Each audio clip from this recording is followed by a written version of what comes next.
Mel Watt.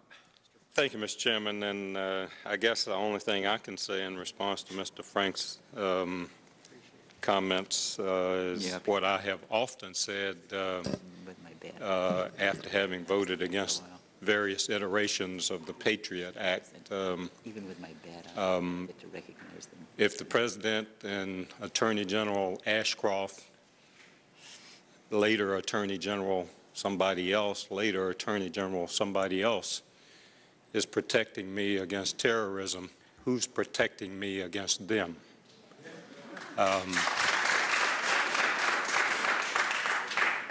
So that's kind of where I come down on that. If you trash the Constitution in the name of protecting me, I'm not sure I want to be there.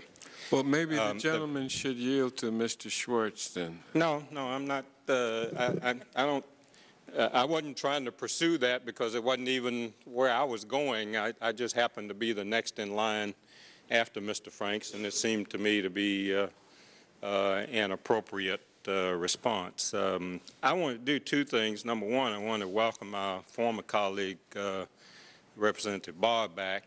In his absence, on several occasions in this committee, I have longed for the day that he would be back here.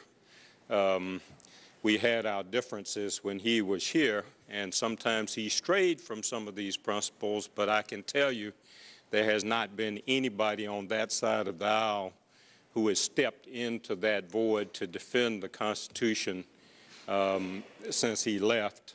And I want to thank him for that. I want to thank the chair for having this hearing today.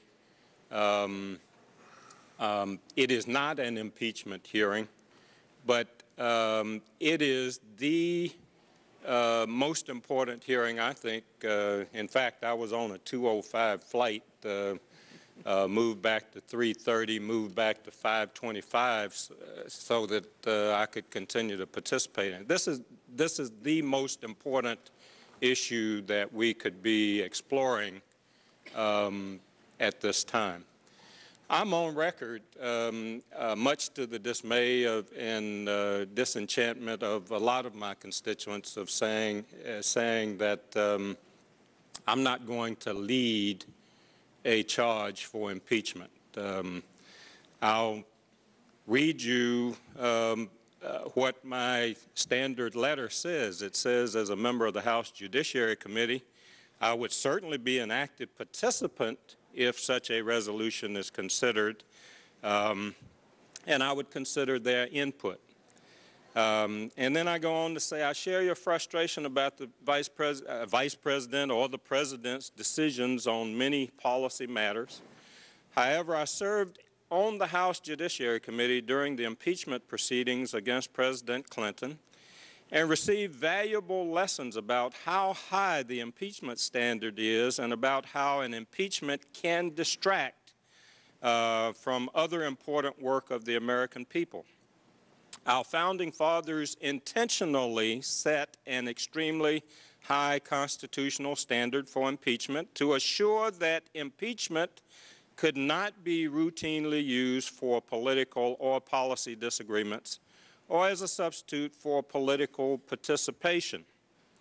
Additionally, as a practical political matter, it is clear to me that we would not have sufficient votes in the House or Senate at present to do a successful impeachment. Now, there are practical considerations. All of those things have really been talked about by this panel in one way or another. But I will tell you, I remember sitting in this committee. The chair has been here 3 times on impeachment.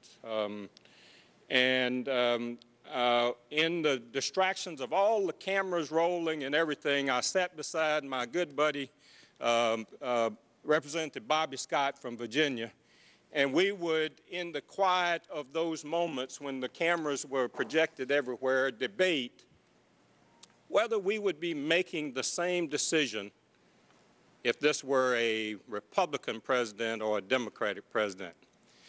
And it is clear to me that the allegations here are substantially more substantive than the sexual allegations that were being made against President Clinton. And obviously, Mr. Prosser has a different standard now than he possibly had earlier. But I don't think that ought to be the standard. I really don't, because I thought the Republicans were wrong when they did it then. I don't say we would be wrong if we did it now, but I am firmly convinced that it would so distract us. I'm convinced that we couldn't have a fair bipartisan evaluation of this issue in this environment. I'm convinced that we couldn't get to the end of it between now and the end of the year.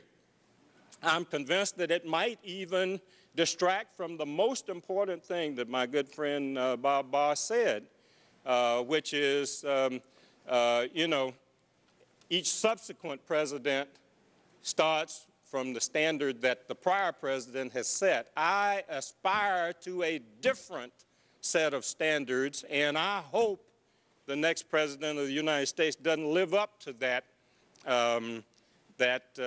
prediction that my good friend Bob Barr has made. I hope we can raise the standard back to some element of reasonableness, and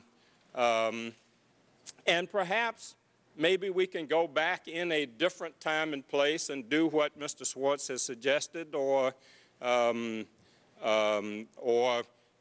indict or prosecute the president. But I don't think, as a practical matter, and maybe my obligation is different than practical politics under the Constitution. And if somebody brings the resolution, I'm going to be right here every step of the way. But I'd have to say, I'm not going to be, I'm going to say the same thing that I say. I'm not going to be leading the parade right now. And I guess once somebody's out of office, you can't impeach them. But we need to, we definitely need to raise the standard, and that's the aspiration I have when I say I don't want this to be a substitute for political participation. I want the American people to impeach this president in November of 2008. And this whole administration and all of its concepts that have been associated with it, including the notion that the president can protect me from terrorists by doing whatever in the hell he wants to do.